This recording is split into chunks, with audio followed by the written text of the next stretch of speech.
আসসালামু আলাইকুম, সবাইকে শুভ সকাল। সকাল সকাল রান্না নিয়ে ব্যস্ত।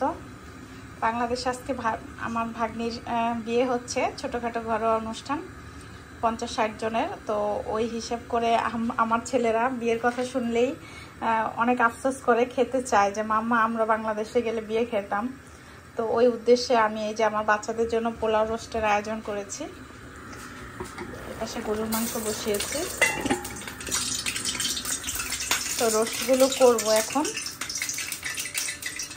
ওরা খুব মিস করে বিয়ের খাওয়া দাওয়াগুলি। আমার আসার পরে আমার এক ভাতিজার বিয়ে হয়েছে, সেটাও খেতে পারেনি। আমার বড় আপার মেয়ের বিয়ে হয়েছে ভাগ্নির, সেটাও খেতে পারেনি। এখন আবার ননাসের ছোট মেয়ের বিয়ে হচ্ছে, সেটাও খেতে পারছে না। সেই আফসোস আমার বাচ্চাদের। ভাগ্নির বিয়ে উপলক্ষে এই যে আমরা পোলাও করেছি। বাংলাদেশের বিয়া, ইটালিতে বসে আমরা খাবো। আর রোস্ট, গরুর মাংস। এই পাশে আপা আছে আমার সাথে, এই যে বাসায় এসেছে, কাটতেছে সালাদ। আপার সালাদ অনেক মজা হয়।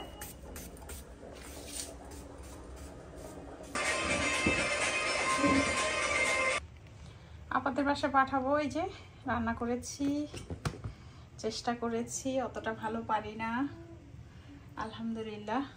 তারপরে সফল যে রান্না করতে পেরেছি। ভাগ্নির বিবাহ, বাচ্চাদেরকে বলেছি তোমাদেরকে আমি খাওয়াবো বিয়ের খাবার, তো ওইভাবেই রান্না করেছি।